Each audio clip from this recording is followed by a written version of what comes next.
செவ்வாழையில வந்து ஒரு evening snacks தான் பண்ண போறோம் பேன் கேக்கு. செவ்வாழை பார்த்தீங்கன்னா, சஷ்மிதா அப்படியே குடுத்தா சத்தியமா சாப்பிட மாட்டா. வேண்டாம் மம்மின்னு சொல்லிடுவா. இது மாதிரி ஏதாவது ரெடி பண்ணி குடுத்தா சாப்பிட்டுருவாங்க. ஒரு செவ்வாழை எடுத்து நல்லா கட் பண்ணி மிக்ஸி ஜார்ல போட்டுக்கலாம். ஒரு 3 ஸ்பூன், 4 ஸ்பூன் நாட்டு சர்க்கரை போட்டுக்கலாம். 2 டேபிள் ஸ்பூன் பார்த்தீங்கன்னா வந்து கோதுமை ஆட் பண்ணிக்கலாம்.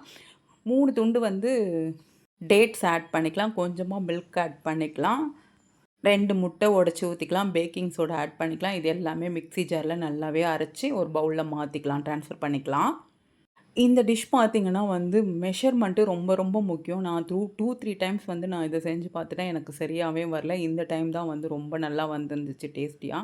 இது ரொம்ப ஹெல்த்தியும் கூட. இதில பார்த்தீங்கன்னா டேட்ஸ் இருக்கு, நாட்டு சர்க்கரை இருக்கு, வீட் இருக்கு, பனானா இருக்கு. ஸோ எல்லாமே ஹெல்த்தி. இத கண்டிப்பா வந்து உங்க குழந்தைங்களுக்கு நீங்க செஞ்சு குடுத்து பாருங்க.